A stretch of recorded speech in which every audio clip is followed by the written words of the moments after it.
Қайырлы кеш, балақай. Қалың қалай? Бүгін мен саған күннің құпиясы жайлы ертегі айтпақшымын. Ол күннің құпиясын кім білгісі келген екен? Жақсы, сені көп ойландырмай, мен ертегімді бастайын. Ертеде ұялы байланыс жоқ кезде Қарлығаш есімді бір кішкентай құс ауылда өмір сүріпті. Ол өте әдемі кішкентай құс екен.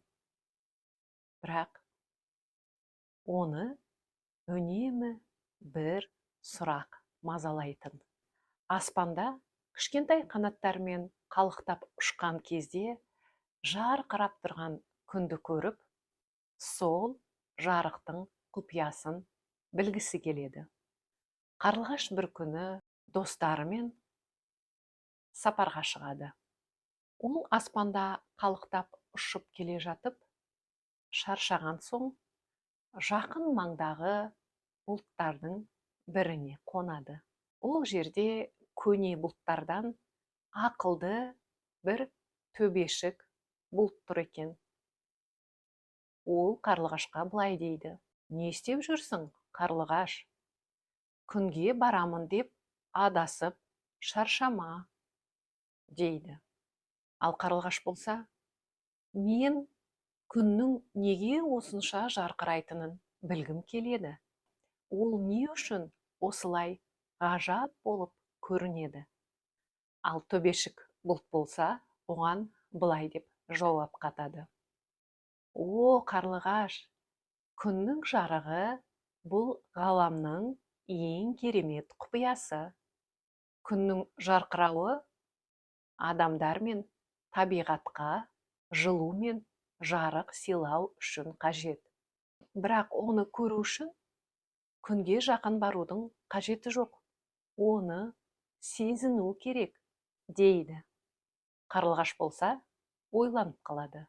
Оған жаңа бір түсінік келеді.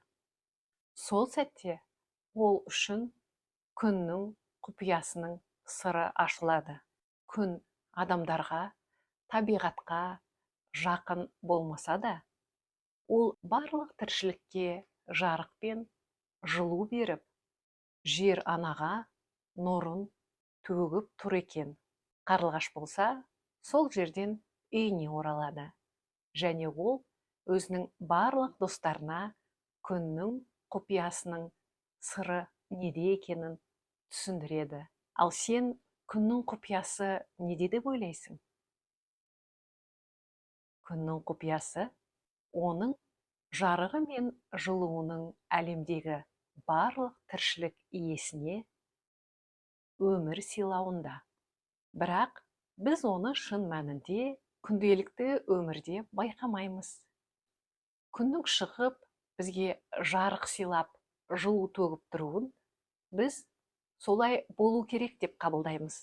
Ал күн болса, бізге қажетті жарықты, жылуды, энергияны беріп, барлық жердегі тіршілік иесіне өсіп өнуге көмектеседі. Сонымен қатар, күннің құпиясы ол әрдайым тұрақты, ешқашан тоқтамайтын энергия көзі болып табылады. Яғни, күннің құпиясы сондай-ақ оның қарапайым әрі таңғажайып күшінде жатыр екен. Бүгінгі ертегіден, балақай, сен күн туралы түсінік алдың. Тағда қандай ертегі тыңдағың келеді? Сол туралы менің Инстаграм каналыма жазып кет. Жақсы ма? Енді мен сенімен қоштасамын. Ертеңге дейін кездескенше.